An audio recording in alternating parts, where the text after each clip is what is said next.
tell anybody anything that you don't already know.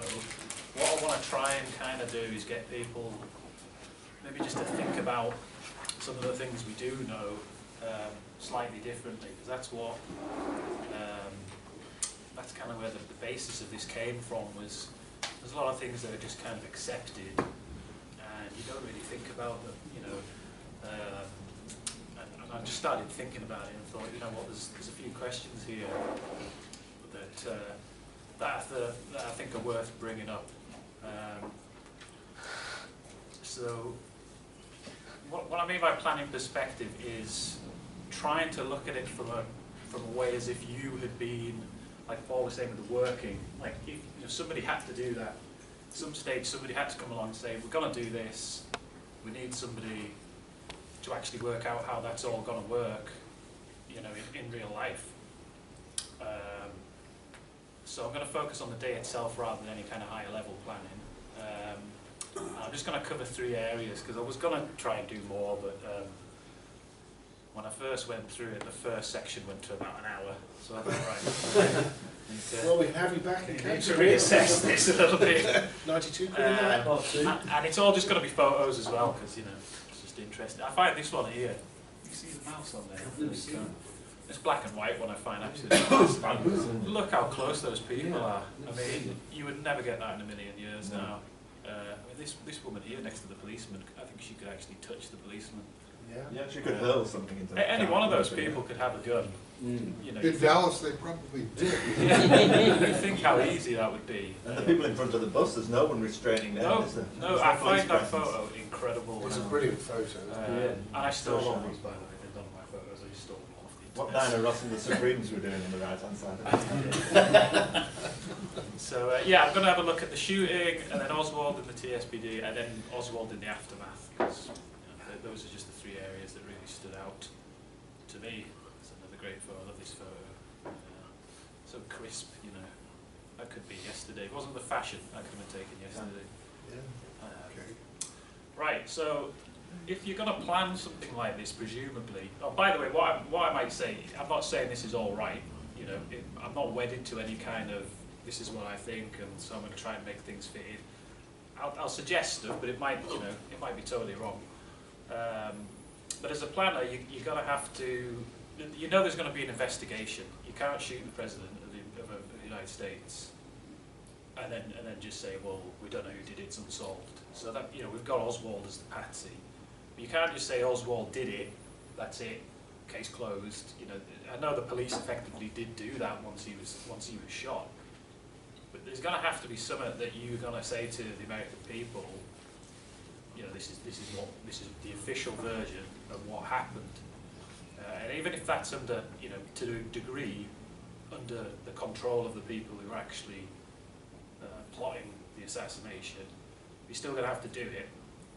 And so, in my opinion, I think what you are going to say happened needs to try and mirror what actually happened as closely as possible. And it's a bit of a stupid example, but you know, you couldn't shoot Kennedy with a machine gun, you know, Ridley's limo with bullets, and then say, oh, it's this guy with a rifle. You know, you've got to try and keep what happened and what you say is going to happen as close as possible. So what we're going to say happened, or what they're going to say happened, is our friend here, Lee Harvey Oswald, load nut, assassin, 3 shots, 6th floor, Texas School Book Depository, with the Kakano rifle. That's what they're gonna, you know, we all know that's what they, that's the narrative that they're gonna come out with. And so I think if you're gonna say that, you actually have to have somebody shooting from behind. It sounds like an obvious point, but you know, you can't have all the shots coming from, say, a low level or from the front if you're then gonna blame a guy who was behind Kennedy. You know, that's you've got to stay consistent with what you're actually going to say happened with what actually did happen. And I don't think anybody doubts that he was shot at from behind. I've never seen anybody, whether it's the lone nutters or conspiracy people, you know, argue that at least some of the shots didn't come from behind. And you know, I think everybody other than lone nutters believes there was at least one shot from the front. But I'd just like to question why was there a shot from the front? I love this photo with the limo. This is from the reconstruction, but it's just a different angle that obviously you'd never get during the motorcade itself, but I don't know, I find that photo fascinating. Yeah, so why are you going to go to the lengths of creating this narrative that we've, Lee Harvey Oswald's on 6 floors with a rifle? You've got a guy up there, presumably shooting at him. I know there's some people say Daltex, but for this I'm going to say it's 6th floor. So we get a guy up there, he is shooting at Kennedy, but then we're also going to shoot him from the front as well. And that's going to be the fatal shot is the one coming from the front. When you think about it, the whole triangulation crossfire thing that you hear a lot about, it doesn't really make any sense. Again, the further away you go from a guy from behind him at an elevated position, the more likely it is that you're gonna cause problems for yourself.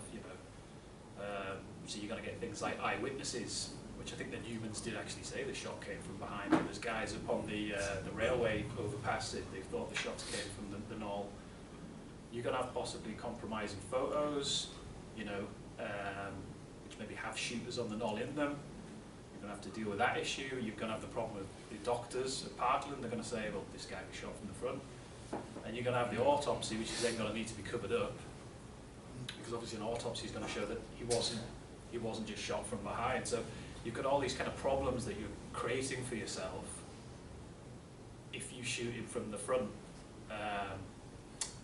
And if you've already got a guy shooting him from behind, why have another guy shooting him from the front as well? I think I can answer that. You're going to ruin my whole bit. Just give it an hour, Mike. No, go on. Guarantee in case the guy from behind misses. Well, That's the only thing I can think of. that's my presentation over now. Thank you. Mike, sorry. Sorry. Can you go back a bit? Yeah. I apologize for destroying your. I don't. That is what I'm going to say. I don't think any of these black women were interviewed. I don't think there's any affidavits, any sheriff department, police department. Have they been positively identified? Yeah. I'd have to go back to Craig Cicconi's maps, just, the deep parts of the map. But look how close they are. Yeah. So that's a question, isn't it? Is that Dealey Plaza or is that somewhere else? It's Elm Street. It's Elm Street. Yeah, that's the TSBD. And also the people directly filmed from behind, and there's this brooder footage standing on the curb. They're being identified, but I don't think any of them were interviewed. Same with one of the ones on the steps, on the knoll steps. It's crazy though, isn't it? It's a brilliant photo, that one as well. Anyway, yes. So a similar question that I thought to myself is, why are you going to shoot him? Why are you going to shoot him on Elm? Why not shoot him coming down from Houston? You see, the Warren Commission actually did a very good job there of showing, look what a great shot it would be, if you shot him from Houston. I think the top right one's, I don't know if it was taken, when exactly it was taken, but it's a DPD photo, so presumably shortly afterwards. Yeah, why not shoot and come down Houston? I mean, I'm not an expert in weapons or anything, but I'm assuming that's an easier shot. He's moving towards you. It's a level playing field. There's literally no obstructions, and you can see in those photos there. There's nothing getting in your way. And you could have shot the driver up. Whereas when you get to Elm, and you see this in the next slide, there's loads of things in the way. There's loads of stuff that's going to get in the way if you're trying to shoot somebody. So why not shoot him on Houston? Whether it was Oswald, whether it was a conspiracy, why not shoot him on Houston? And another question I have is, why is the third shot the one that actually kills him? Because I would assume if you were shooting somebody in an assassination, the first shot would be the best shot that you're going to get. You've got time to aim, you're not reloading, nobody's reacting. Each shot you take after that is going to be of a deteriorating quality, I would say, because you're having to take your aim away to reload, then you have to re-aim, you probably start to panic a bit. Adrenaline. Yeah. People are going to be potentially reacting on the ground, so you would assume that in any kind of assassination, it would be the first shot. it's not even the second, it's the third that kills him. So I find that quite strange. You can see here on Elm, I mean, you know, let's not shoot him here where there's nothing in the way. Let's wait until there's a giant tree in the way, and there's a you know, a lamppost, and this road sign. There's, you know, all this stuff. And it's diminishing in size. Yeah, and you know, it's a downward angle. He's going away from you. There's loads of stuff in the way. It doesn't make any sense. I think what you'd expect is for Kennedy to have been shot on Houston from the TSBD with the first or maybe the second shot. But what actually happens is he's shot on Elm from the grassy knoll with the third shot, which doesn't really make any sense. So the question... Well, you are more likely to be apprehended if you shoot whilst he's on Houston. Yeah. Because you're in the open. He's still coming towards Yeah, you. it's coming towards you. People are going to look up. Yeah, So there is that. yeah, there is there's the that, risk, yeah. risk of not having a flight to safety. That's true. Just to counter that though, just to counter that, if you are a lone assassin and you've went to the trouble of bringing this rifle to work, etc., you have basically got to forfeit your life regardless if you kill him or not, because even if you attempt it, you're dead, right?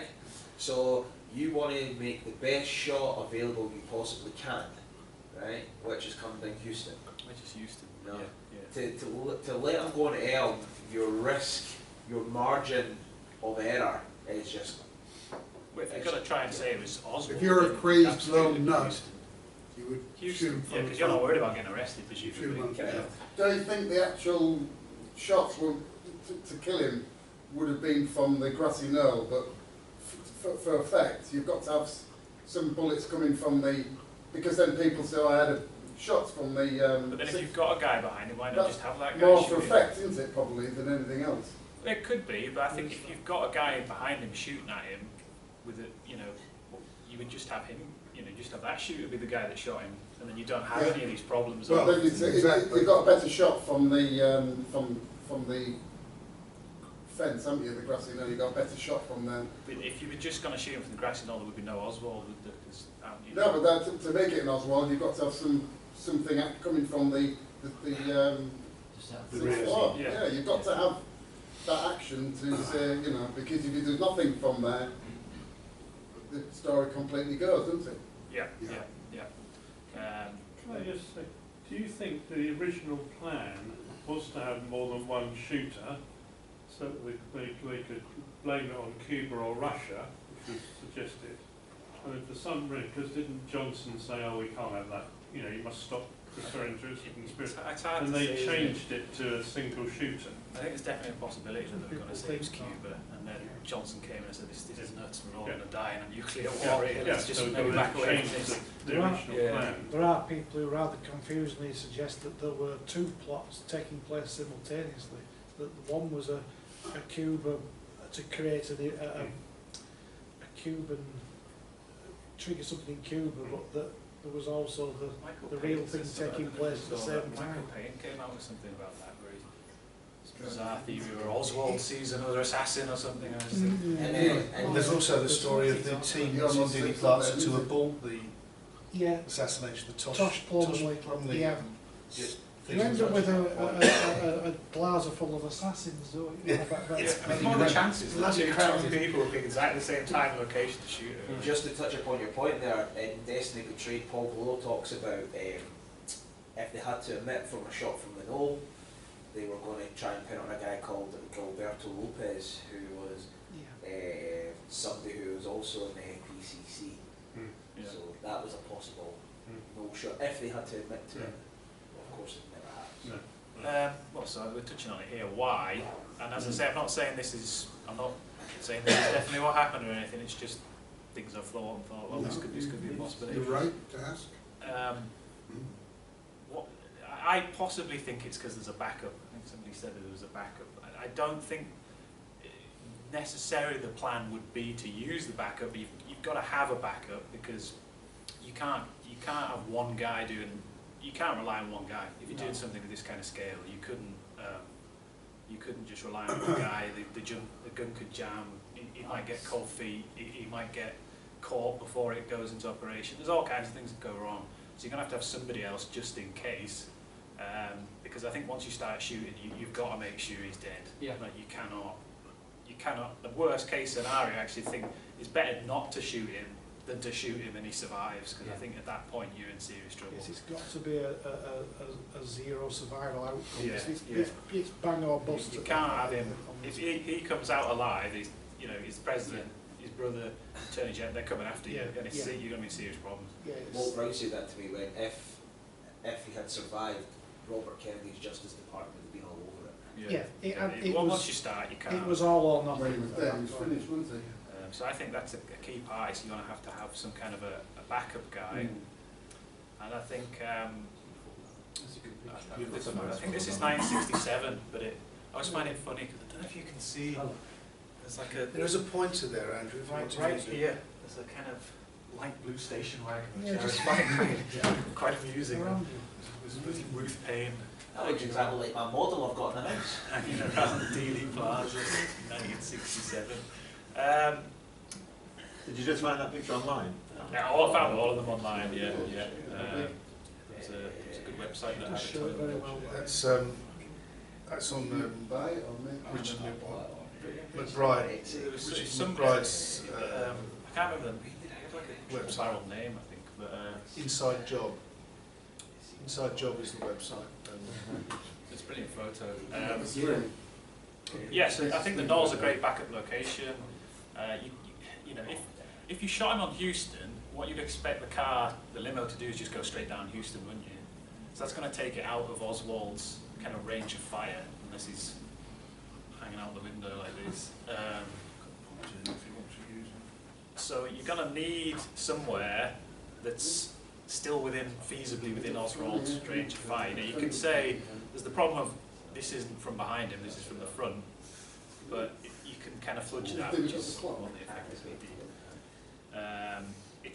And I think it's pretty much a guaranteed kill. I mean, I've never been to Dealey Plaza. This works, if you want to. Thanks, man. I've never been to Dealey Plaza, but I'm sure the guys that have been, it's not very far away from behind that fence to the road there. And I don't think anybody that was a skilled assassin could really miss a car. Was it driving like 5 miles an hour or something? Very slowly. 11 was it? 11. I don't think you're Well, missing that if you're... And it stopped. Did Did it? it stop? yeah. Well, slammed the brakes on. It's also, you know, it is quite hidden. I know, you know, there's two guys here. They're not actually standing behind the fence. And I know it's a photo, if you're there in real life, you can see it better, but it does help, I think, if you're kind of somewhat hidden as opposed to, you know, totally exposed. And the other thing is it's a car park. So if you see somebody in there, you're not thinking, well, that's dodgy, look, there's a guy in there. It's just, well, yeah, there's a guy in a car park, so what? So it's not a suspicious place to be. If you saw people there, you're not really going to think anything about it. So I think it's an excellent location, and as I say, as a backup, just to summarise the shooting part of it, I ultimately think that, as I say, I could be wrong, but I think it's a worst case scenario. I think ideally you just have him shot from the 6.4, the TSBD, he's killed with like the first shot, and in that scenario I don't think there's going to be a shot from the grassy knoll. I don't think you need to do it, and then everything's much easier with the cover-up if you're going to say he was shot from behind and he actually was shot and killed from behind. It makes your life a whole lot easier. Whereas if you then shoot him from the front, you're going to have problems with things like the What autopsy. about the roof? That's not a bad spot, is it? The No, roof of right. the, Somewhere, but I mean, people think the Daltex. Some TSBD. people think the Daltex. Well, the records building, or bullet was found on the roof of the records. Yeah, that may or may not have anything to do with it. So On the somewhere actual building, behind. instead of the Up here, a bullet was found. Yeah. So you're going to have somebody in that kind of a The other location. corner as well. You know, because that's what you're going to say happened. And it's the other part, the TSBD. It's got nothing to do with my talk, but I find this picture really interesting. That was the original. I didn't realise it burned down. In 1901 it burned down, and they rebuilt it with the seven-story.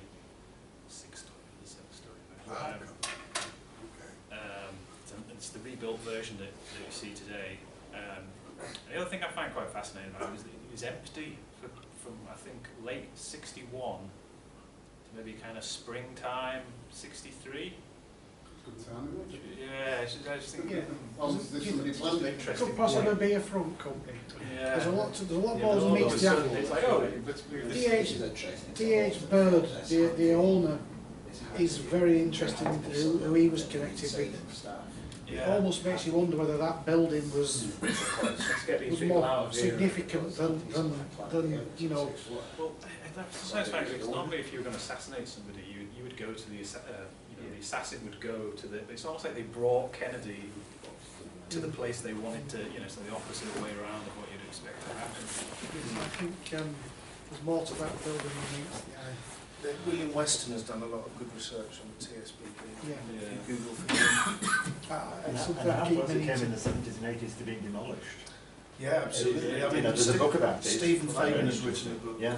which is a really good book on the history of the TSBD. Yeah, something like that. There was a fire in the Let's 70s. get off on a tangent, but the RFK, there was a lot of that, well, they've demolished the building now, but a lot of that evidence got destroyed by the LAPD, and it's now we can't store it, we haven't got space to store it. Yeah. Okay. You've got these massive warehouses over there. The back got changed as well, didn't it? That is not the same, obviously. The back of the building. They took out the other big door frame that had bullet holes in it, and that got burnt quite quickly after but anyway, that's RFK. So as we already said, the shooters in the TSBD, just thinking about it, if you're gonna have somebody in there shooting, I think you're gonna need somebody else who's also in there, but who is not doing the shooting, working with you, because I think you're gonna need some kind of protection. And what I mean by that is somebody who's gonna clear the areas that you're expecting these guys to go into.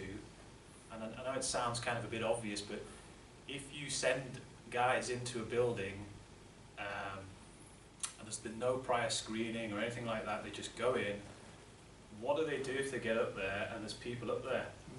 There are people having lunch, there's people working, or whatever they're doing, excuse me fellas, do you mind just getting out of the way, we've got to shoot the president here, and it sounds like a stupid point, but I don't think you can just send people in there and hope that there's nobody up there. And that doesn't sound very professional to me. So, there's too many eyewitnesses, and they were all, when the employees of the TSBD, they were asked, did you see anybody that you didn't recognise? None of them really say they did.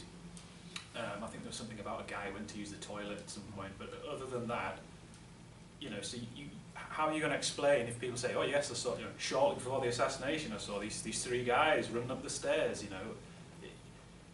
how are you then going to explain that afterwards? So you're going to have somebody that's helping you to try and clear, just check these areas, there's nobody there.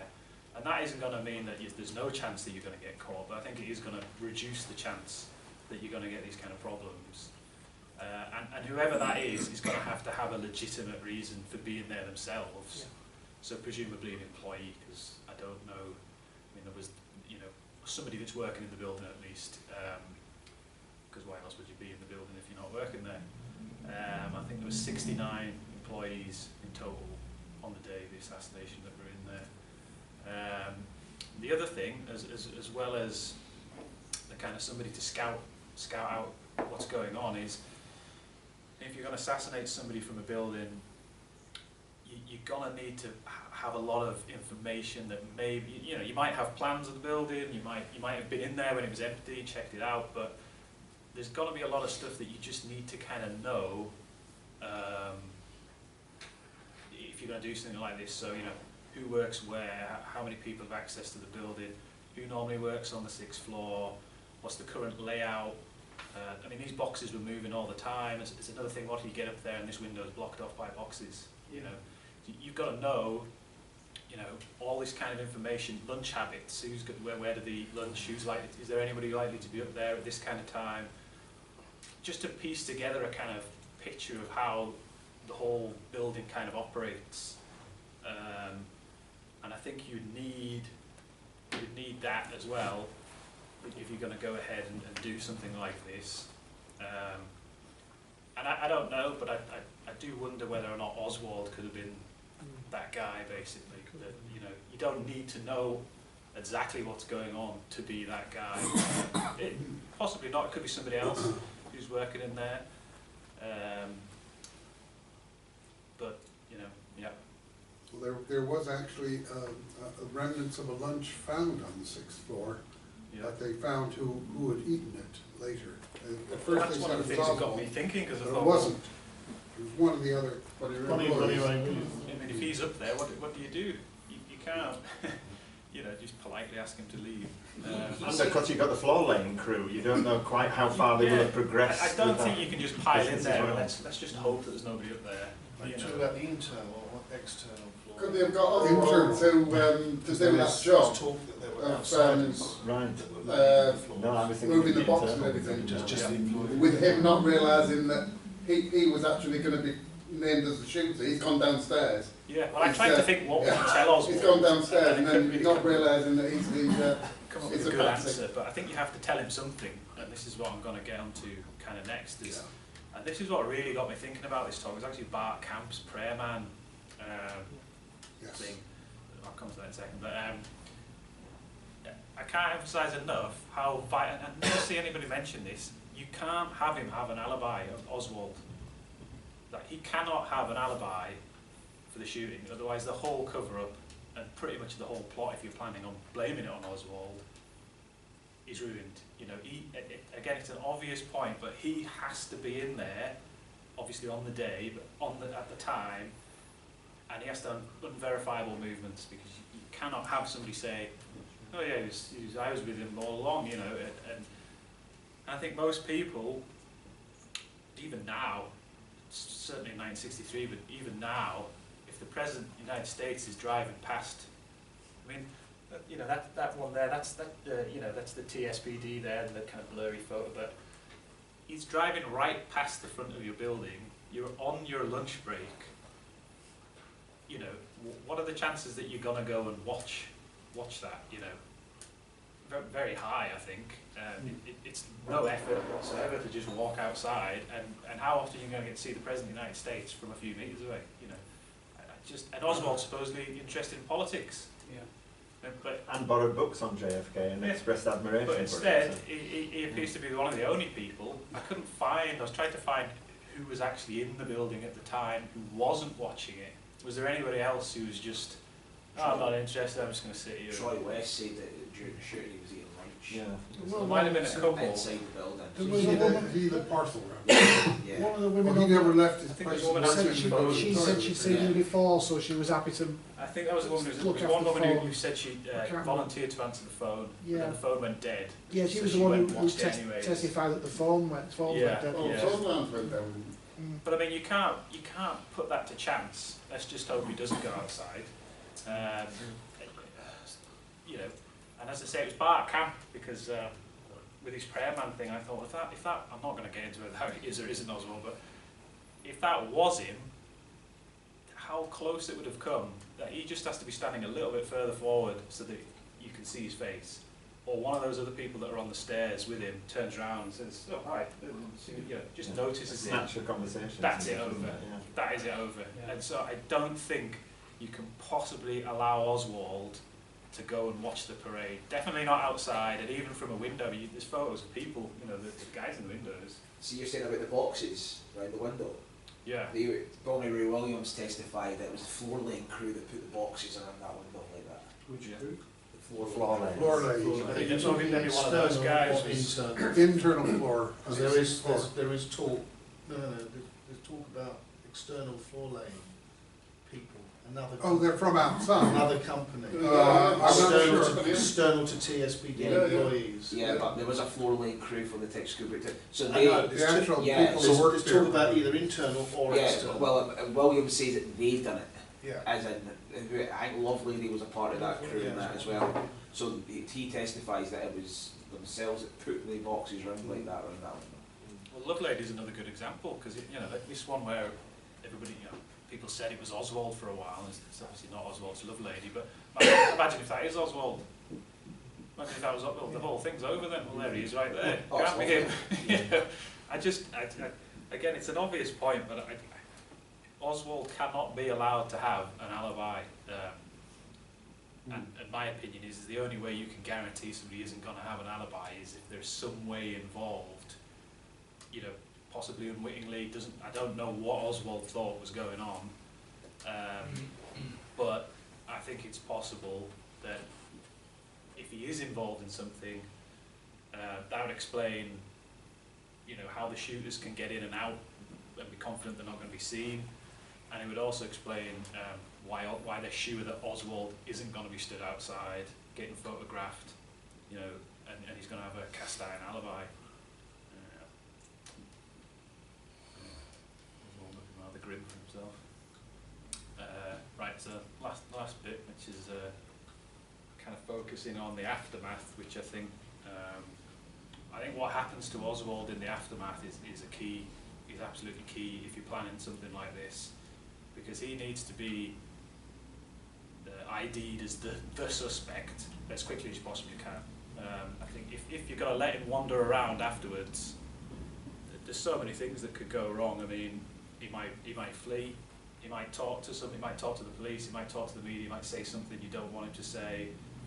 He might just leave the scene, which, you know, go somewhere you don't expect him to go. And if you're going to try and kill him, which I think was ultimately what they were going to try and do, you know, you don't want him disappearing on you. So I think Oswald's got to be pretty much totally controlled in the aftermath. The other reason being that you need to identify somebody quickly is the DPD are going to start investigating. I think 99.9% of the policemen are not going to be involved in this. Not that they're not corrupt or anything, but they're not going to know what's going on.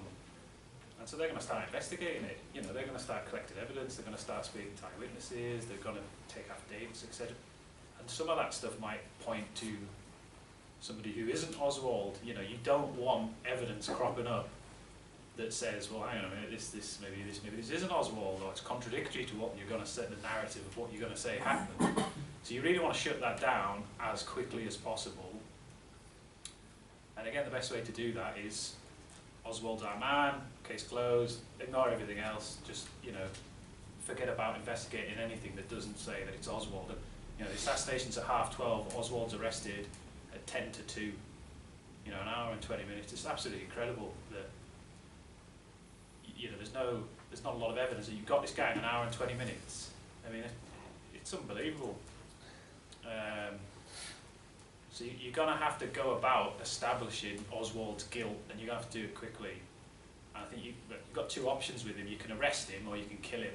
And I don't think we need to go through why you're not going to want to arrest him. You can't put this guy on trial. You know, he's just, you know, he's going to, you know, if he is involved in intelligence and stuff, what do you think he's going to do when he gets, you know, when he gets put on trial? I mean, you cannot, under any circumstances, have this guy go to trial. So you've got to kill him, I think, is the only... I just don't see a way in which he would plan to do something like this and not want to kill him really quickly afterwards. Obviously, in order to kill him, you've got to set him up as a suspect. You know, you can't just go around shooting people. Even the Dallas police in 1963, you can't just shoot somebody for no reason. So maybe they can. But you've got to have some kind of, you know, why this guy? Oh, I don't know. I just shot a random guy and it turned out to be the president's assassin. So you've got to have some kind of reason to say, okay, we suspect this guy is the assassin of the president. And even with evidence that you've planted, so you've got the rifle. You know, I don't think they discovered the rifle until about an hour after the assassination. How long from then is it going to take you to tie that back to Oswald? I mean, I don't know, hours at least, maybe days before you can actually... You can plant all the evidence you want, but it is going to take time. Because of the process. To the process, for them to say, oh, it was this guy. That might be a day or two later. Well, you're not waiting a day or two. That's way too long. Again, Oswald could be doing anything in that day or two. If the rifle isn't found on the 6th floor and the shells aren't found at the window, what evidence would they have had for where the shooting actually came from? Well, that's it. There is no evidence that it was... They literally have no evidence. He works in the building. Right, okay, great. What else have we got? That's it. That's all we've got. We've got he's in the building. Right, okay, brilliant.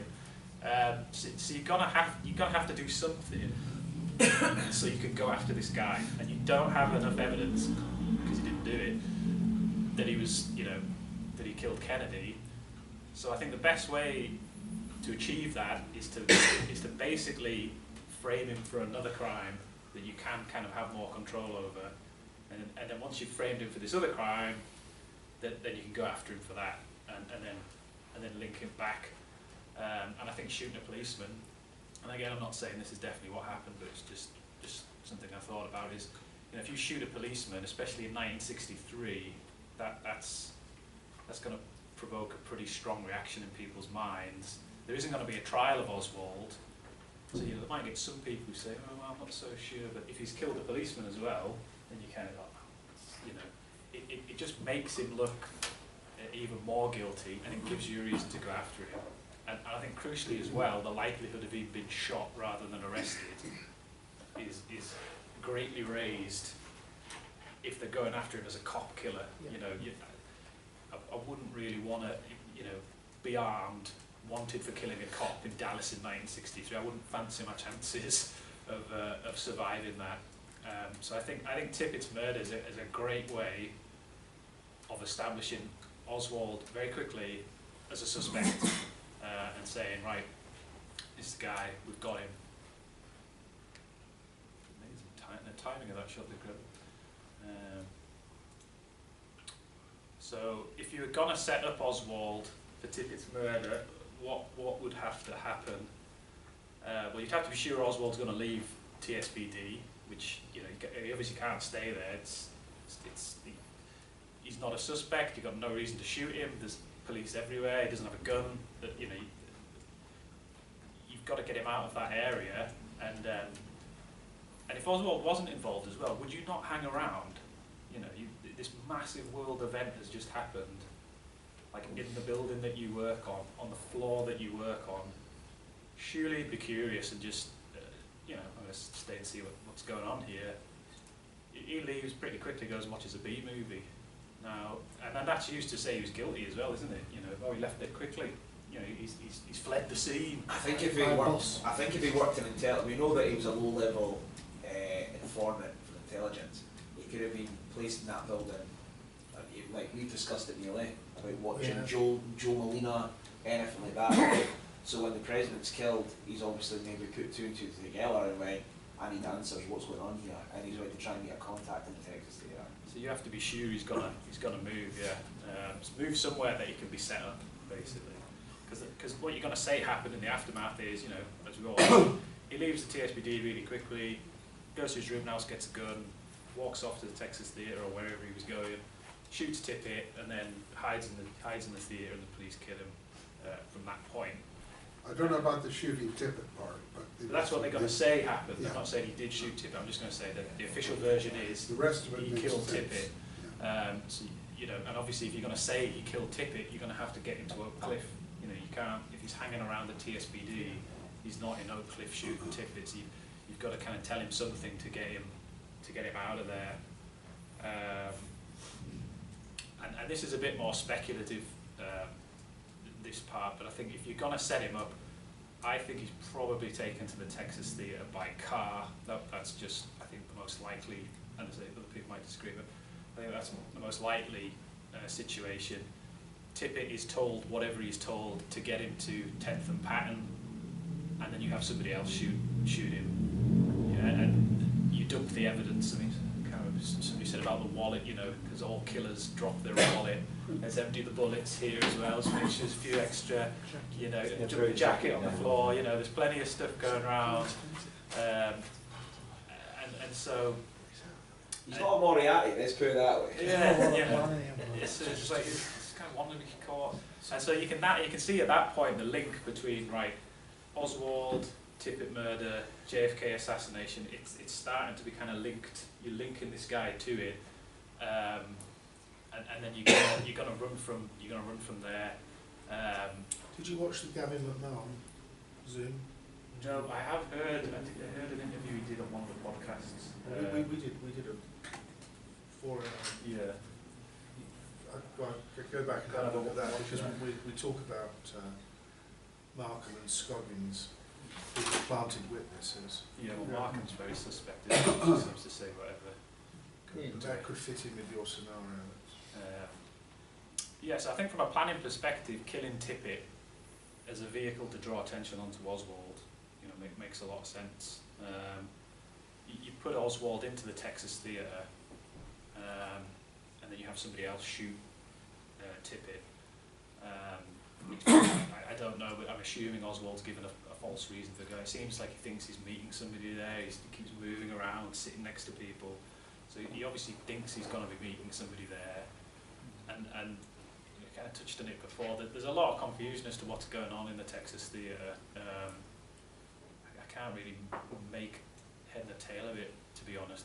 All the policemen seem to say different things, and there's all kinds of kind of stuff going on. But Butch Burroughs, who's the working in there, he seems to think Oswald comes in at 1 to 7 minutes past 1, and then he says there's another guy who comes in much later and goes upstairs to the balcony, which is actually where all the police go when they first get there. The idea that there were two people in there. Well, that's what I think it was. It's a perfect place. If you're going to have a guy and you're going to kill him, you're going to kill Tippett, then what you want at some point is to switch those guys over. So you've got the guy that killed Tippett, you put him in the same building as Oswald, and then now Oswald becomes the guy that kills Tippett. There's the witness who says he saw Oswald arrested out the back door. And that's what I think was happening there. I think you've got Oswald's taken to the Texas Theatre, somebody else kills Tippett, he then goes to the Texas Theatre, and then you can switch them over, you know.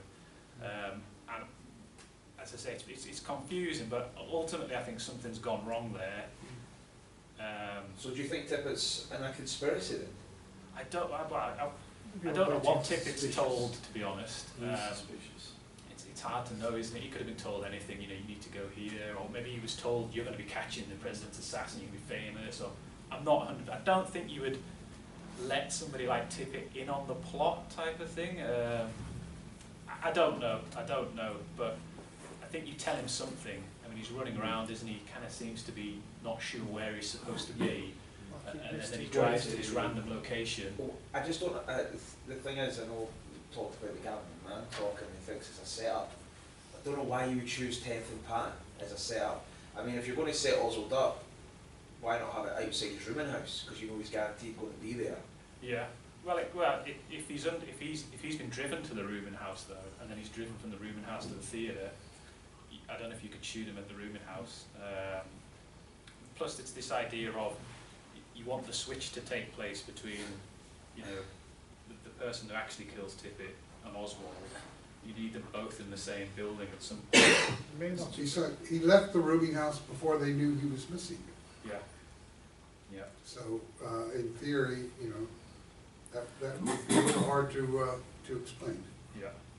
The other thing is as well, how do you get Tippett's, if it's a setup, how do you get Tippett's killer, Tippett, to meet? This is what I think possibly Tippett was running around, you know, making phone calls and things, not sure where he's supposed to be. You know, why Patton was chosen, the only thing I can think is it's somewhere near, but, you know, as I say, I'm not saying this definitely happened, but I do think there's a strong case to say that it was a setup to kind of, to ultimately lead to Oswald's killing. And as I said, it's so confusing in the Texas Theatre, but I think the plan was that he's going to be killed, and something's gone wrong there. It's interesting to note that when the police arrive, most of them go upstairs, because Butch Burroughs is the guys upstairs. So maybe those guys are the guys that are supposed to kill Oswald. The guys downstairs, you know, don't really know what's going on. It's very confusing, but I do think, I don't see a way in which he's not killed if you're planning something like this. You know, I think that you've got to kill him, basically. So there's 3 places you can kill him: the TSBD, the theatre, or 10th and Patton. Yeah. What do you think is the optimum Well, I think location? I don't think you can do it at the Texas, the school book depository, because what reason have you got to kill him there? You know, You throw down a gun. Yeah. You know, higher floor, 3rd floor, 4th floor. Yeah. Possible. I mean, it's possible. Yeah. I just think it's a bit. I think you need to establish his guilt before you kind of kill him. I mean, a police officer could turn around and say, he admitted to me he was the assassin, I caught him trying to escape, bang, shoot him, and then the gun's found on the 6th floor. Yeah, and then narrative takes over. And a pistol is next to you need to have a body. policeman You know, who who was It is a kind of in on it is a possibility. You know, could have Yeah, oh no, I'm in the- not saying it's not a in possibility. the sort of I just don't. shadows of the, the back of the TSBD. That kind of. You know, because he doesn't have a pistol on him at that point. But yeah, you could plant Well, a you pistol, throw down etc. You'd have to have one of the DPD on you, in on it. that were in on it. Yeah. And I'm not so sure that you'd want to be letting those kind of characters in on something at that kind of a level, really. But it is possible. And you could have had him at 10th and Patton, but that would mean you'd have to take Oswald to 10th and Patton. You Which know, is possible. which is possible. But I think the Texas Theatre, it makes sense to me, because as I say, it's a more controlled environment. I think you can kind of. See, Gavin plant it McMahon in would there. disagree with that. He thinks he asserts that there's members of the public at risk in the Texas Theatre. Do they really care about members of the public? Yeah, We don't really know because I mean, you shot the they didn't bother president. really interviewing Not anybody relevant. who was in there. I think there was one guy who was interviewed and he said, well, Oswald, he kind of backed up Rich Burroughs, and he said Oswald kept sitting next to people and then moving, sitting next to somebody else. Especially the pregnant Well, women. that's what I'm saying. I'm just saying that you have, you've got more. It's not. The counter argument is it's not necessarily as controlled as you think it is. No. Whereas 10th and Patton, Sit next to somebody. out in the open, you've got planted witness. I mean, I'm not saying I've bought, lock, stock and barrel into Gavin McMahon's. But then how would you do No that? idea. You know, if you drive Oswald and then you get him out of the car and the ticket's there, don't know how you would kind of set that up. Well, but why did Oswald go out of his way to draw attention to himself, ducking into shop doorways, dodging paying for a ticket when he had money on him, Yeah. to go into the theatre, to arouse The suspicion? shop doorway thing's really interesting because I always thought that's a kind of, obviously I don't believe it was Oswald, but I always kind of thought it's a kind of thing that never really fits. This guy seems to report him, spontaneously. It doesn't seem like the guy who's saying this guy's acting suspicious or rang the police. Well, why not shoot him in the theatre? He's there. Well, I think that's what they were going to do, but something's But gone they didn't, wrong. did they? I don't know. No, They that's what I'm saying. could Something's have, gone well, wrong. there's a scuffle and they could have shot him close range. I think that was the plan. Bob Bartlett was the FBI guy who seems to turn up in all of these areas. I mean, it could possibly have been him that was supposed to. Maybe they were systematically searching the theatre to give him a chance to run, so they could be like, freeze if he runs the show. Yeah, it's so confusing, but I think he was definitely supposed to be shot. But in terms of the guy ringing, I saw an interview. I don't know which policeman it was. It was one of the police. I think it was on the day, or it might have been the next day. And he's talking about the Texas Theatre, and he says, we received several phone calls of people, of a man running into the theatre. So it wasn't just one guy who rang. He was the guy that's put forward as, oh look, this guy rang, and that's why we knew he was in the theatre. But I think there was other people, and nobody asks questions after who was the person that rang. It's just, oh, we got an anonymous tip that somebody was in there. But I don't think they were leaving that to chance. There was also other suspects in the typical case. There was a guy supposed to be held up in the library. Yeah, they were running around. That was Adrian Hamby. So there was other suspects. So was it just, oh no, it was Oswald who knew it? There was other suspects that they were trying to actively pursue as well. Yeah, but either I think that you're not letting Oswald survive. I think I think something's gone wrong, and then now you're having to bring in Jack Ruby, to do the business. Well, to back up your point, Ruby stalks him over the weekend and he's present at the midnight press conference. Yeah, because then now you're having to kind of scramble to be like, right, it's gone wrong here. And it's very difficult at that point to get somebody into the police station. Ruby's one of the only people that can be wandering around. Nobody's going to say, well, who's this guy? You can't have assassins wandering around the police station. Yeah, come in. So I think Ruby's kind of like, I don't think you're going with Jack Ruby if you're planning it from the get-go. Let's get Ruby in to do the killing. I think he's kind of a necessity, basically. The backyard photographs would have been a lot more effective as well if Oswald was killed at the Texas Theatre. Well, because then you can say, look at this guy wanted to, he wanted the fame. I mean, that's even Michael Payne says that, he wanted all the fame. Like, well, a guy wants the fame but says he didn't do it. Yeah, exactly. So that's what they were. Oswald being captured, they weren't relying on that. He would have been very popular in Dallas. given the way they felt about Kennedy and some quarters. But yeah, if he's killed, there's all kinds of things that are a lot easier. I mean, I think a lot of people started being suspicious of it when Oswald was killed by Ruby, you know. And you take that out completely, and you've got these backyard photos, and you can say this guy was a communist, he wanted to do it, you know, he was... you can make him the enthusiastic killer type of thing, which you can't do once he's arrested and he's saying, I'm a patsy, you know, I didn't do it, I don't know what's going on, you know. What communist wants to shoot JFK, the most liberal president since Franklin Roosevelt, to put Lyndon Johnson in the White House? Yeah. Well, that's it really. That first shot, Max Holland, This one here. the other debate points, why does one of the shots miss?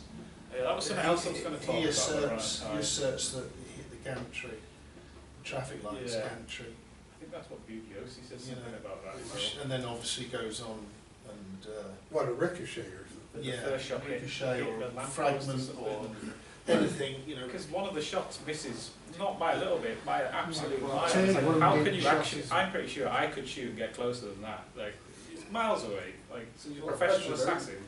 It could have been somebody on that other building, like you said. But either way, it misses by a mile. I mean, a It could total have been very mile. nervous. Could have, you know, if you're shaking. Yeah. Or he wasn't So intended I've never to really take a understood hit. that. It's like, how, you know, you've got, I don't know whether it's the first or the second shot that misses, but either way, like, how can you miss so badly with one of the shots?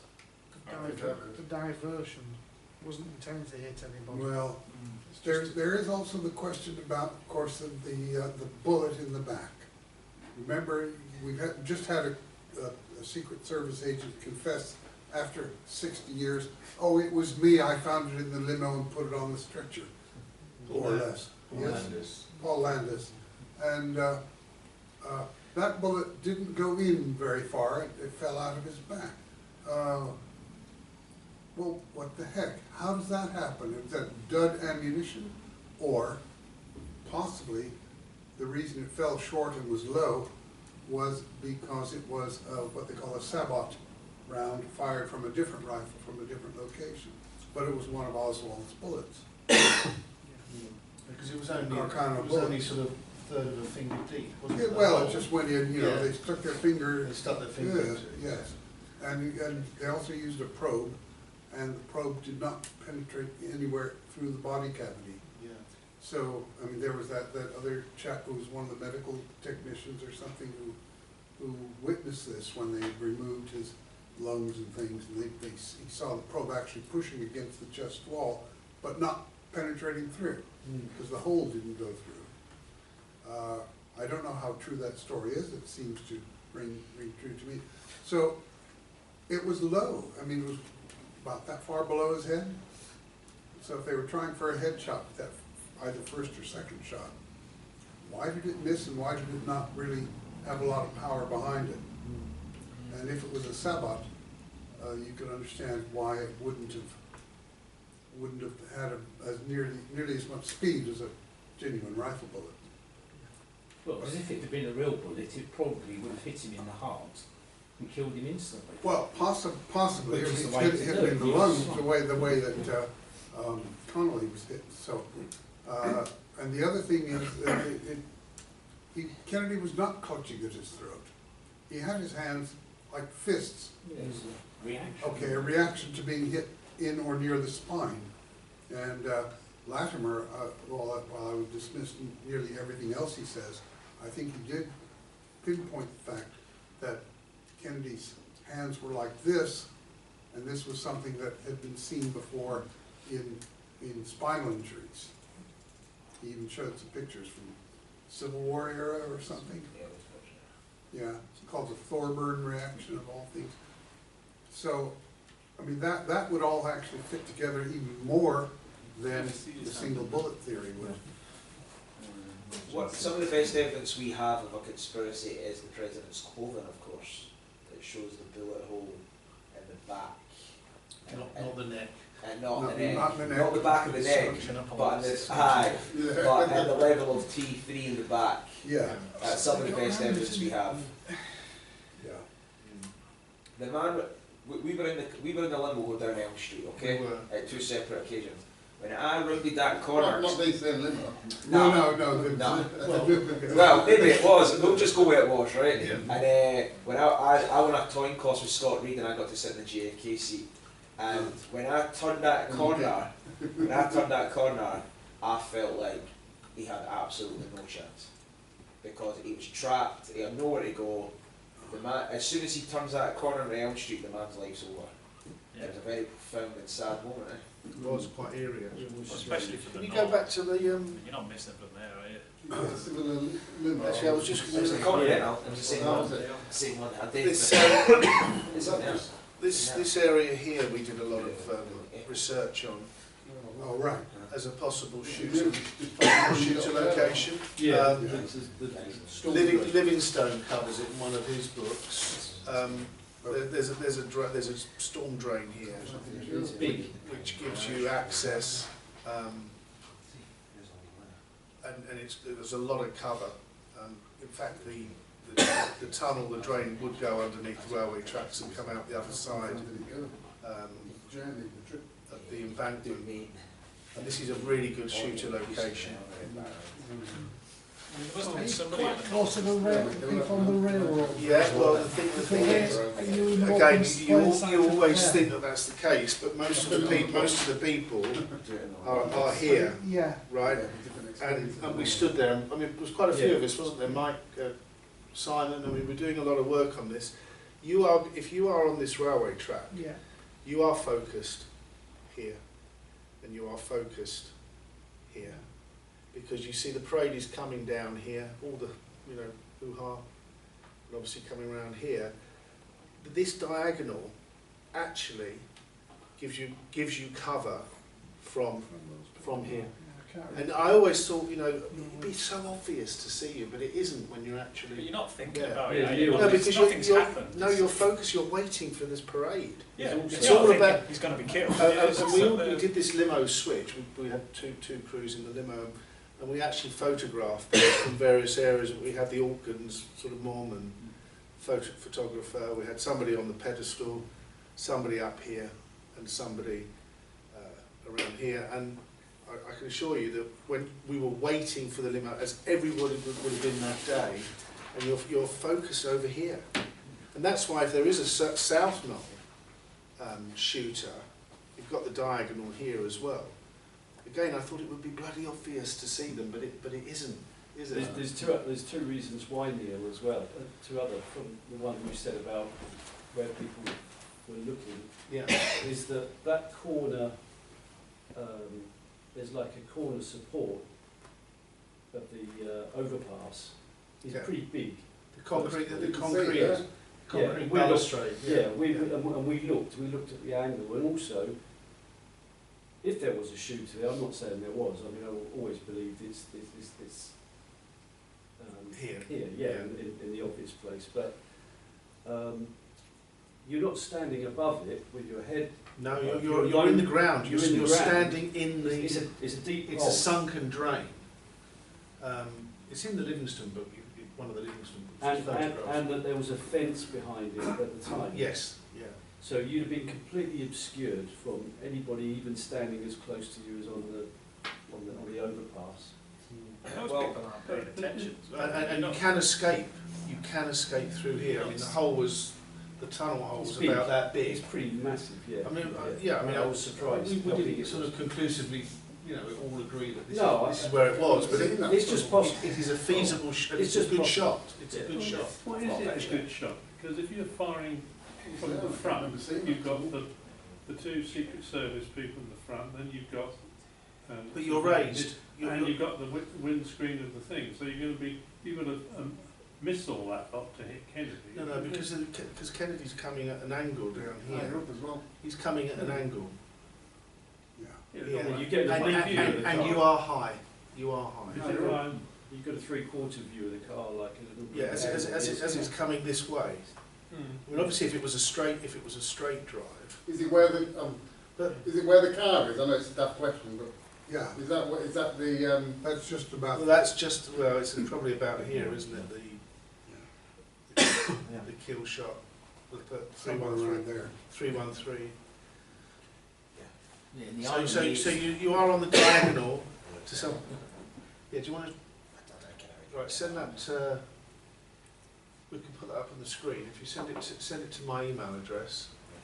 What's your email address? Safety@safguys.com.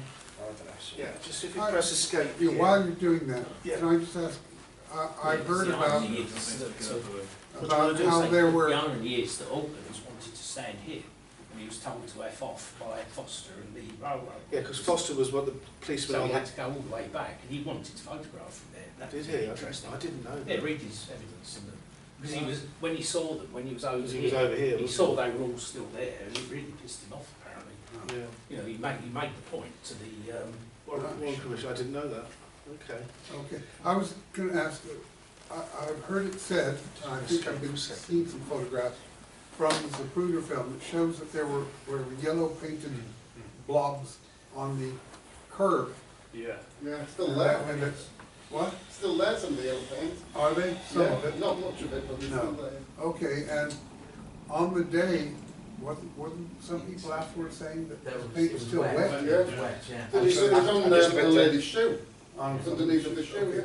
I don't have the details of those people's statements, but certainly it shows up in the Zapruder film as far as I'm aware. One of them. You can just about see it. And Just give me a second. it wasn't the city of Dallas that painted it. It wasn't anybody to do with the highways department or anything. So who did and I why? think they did it during the night as well. Yeah, must have done it overnight, just night before, It's a red book. to tell you where the The kill zone zones. is. The zones, Yeah. So that's another reason to reckon that if it wasn't a backup shooting position, there may have been two different conspiracies. Or not, I mean, I don't know. But somebody was doing some planning, you don't paint curbs at random. Yes, That I have. related to the scene of an assassination. That's like the It's under do not open. Do not respond. Go straight to the spam folder. Do not respond to this There man. was a lady's shoe with paint on the bottom of it. I've seen it. I don't know whether it's real. Beverly Oliver. Huh? Was it Beverly Beverly Oliver? Oliver? Yeah, yeah. It's Beverly Oliver. She claims it. But she didn't testify though, she was questioned by other people. Yeah. I mean, she didn't emerge Well, until she ni- wouldn't have 19 said she something didn't emerge as- till as- 1970. She wouldn't have said something as specific as that unless it had actually happened, I would have thought. Because that's not a thing that everybody would say, oh, we all saw this. I mean, They one say of, one it's of a the small things in the area. back of his eye was wondering whether that was what the umbrella man was doing. You know, Do you have a get new messages was button? to some kind of signal. Have you sent something? I'm just saying, it's sending. Hasn't come through yet. No, it's not came through as yet. It'll just be sending. Is it outbox? Well, 11:23. But whilst we're waiting, Oh, there. is it gone? There, it's still in the outbox. I was going to do a bit on the umbrella man, but I cut it out.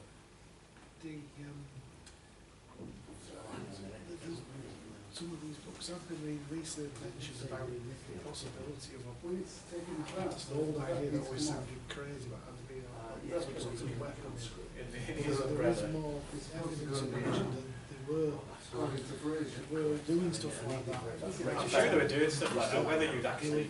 How do we get this back to this slideshow view? Umbrella man's dodgy, he's definitely doing some It's stuff. not adequate I was explanation. there doing a thing about... How do we get this back to just press the slideshow? play button. There's only two people that said that, didn't they? And that's Fraser and his sister.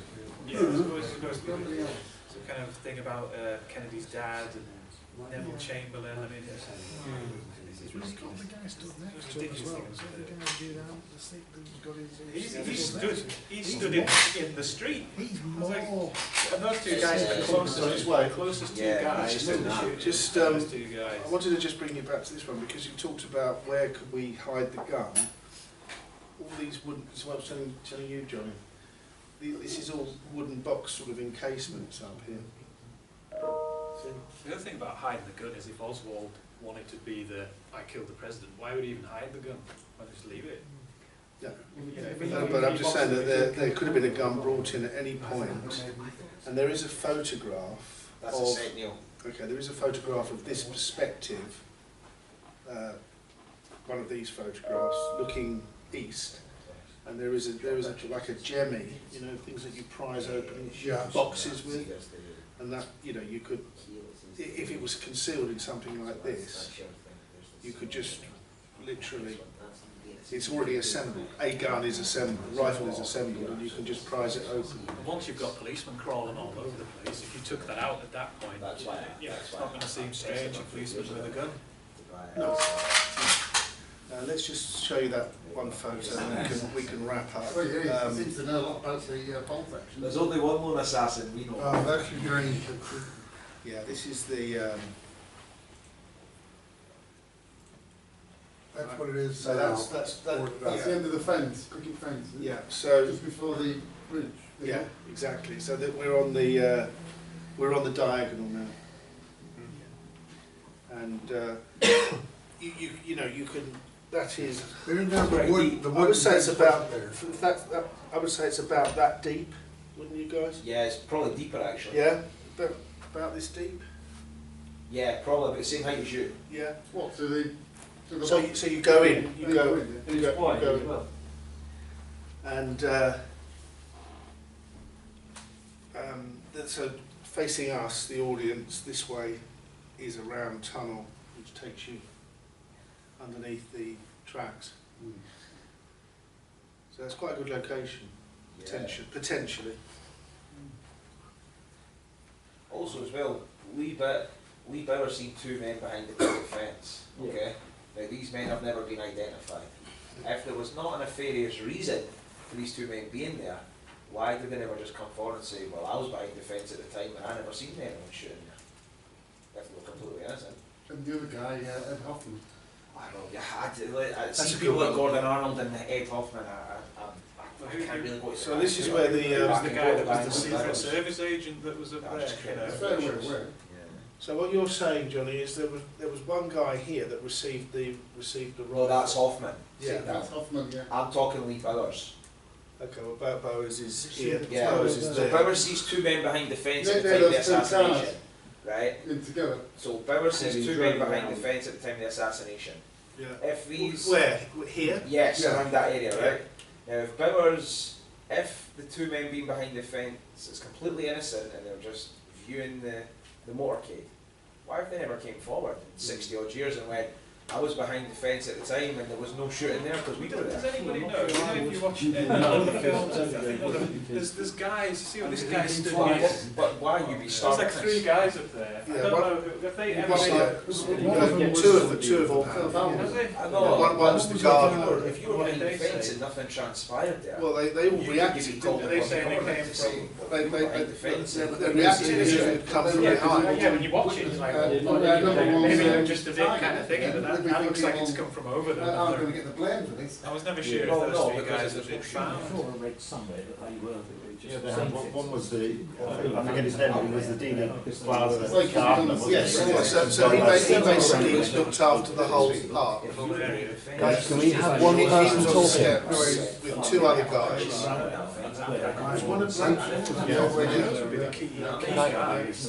Can we have one person talking, guys? Sorry, because everybody's going to be burbling onto them. So Johnny, you were talking about Ed Hoffman. Verbal. No, I wasn't talking about You're Hoffman. just talking about Bowers. I was just talking about Bowers. Because Hoffman is over here somewhere, isn't he? Yeah, He's around the other side. He's on the other side. He's on the Stevens Freeway.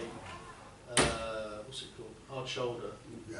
And he's viewing across there. Brian Edwards and Casey Quinlan wrote a book, and you know, they obviously really believe in this guy.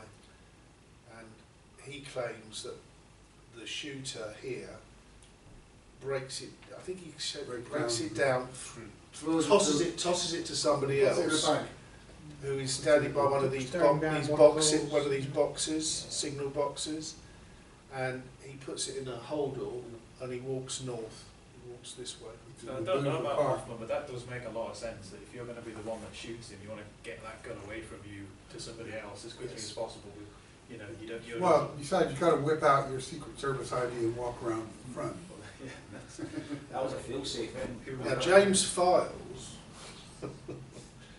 he's here allegedly, and his escape route is either that way was it Fraser who or said, round the back. Fraser who said he saw something much later? Wesley Fraser, he came up with some guy with a rifle just walking. Yeah, in the Elm I Street mean, extension, yeah. You know. But that was only in his recent book. Yeah, I mean, you shoot the president and you're just walking past Yeah. with a rifle. And he puts it in a trunk here. It seems a little He bit. did tell Nancy Wyford that there were cars that were parked on a diagonal here. Well, that's what Bowers said. He says the police stopped vehicles going into the area that morning, but then just before the assassination, they came in.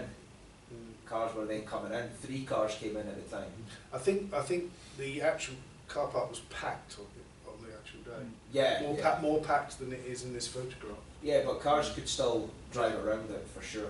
But you know the You'd have to do that to check, like I was saying with the TSBD, you'd have to check there was nobody there. Presumably You what can't- those cars were doing. Exactly, you're going to have to have somebody. Or you flash your Secret Service ID and say you have to get out of here. and I think there was a chain link fence around here that you had to open to get access to this car park. Yeah, and there was also railway carriages along those sidings, which would Here, have completely blocked views into this area from Bowers. Is that balanced? Yeah, the aerial pictures you Yes, see, yes. there are 2 of them, 2 different types of carriage. But this car park was owned by a Dallas policeman.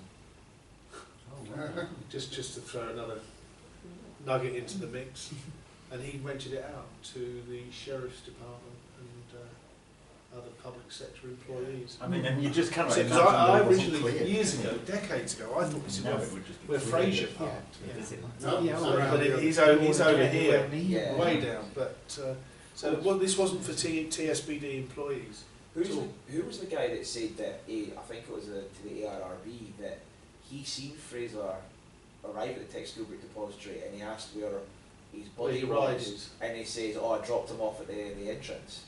Yeah, because Fraser came down. Fraser came down here, Yeah, and parked right over here, a couple hundred yards away. yeah. Oh, it was raining as well, wasn't it, in the Yeah. morning? Right, guys. Well, I think that was Yeah. very good. Thank you very Thanks much. very much, Andrew.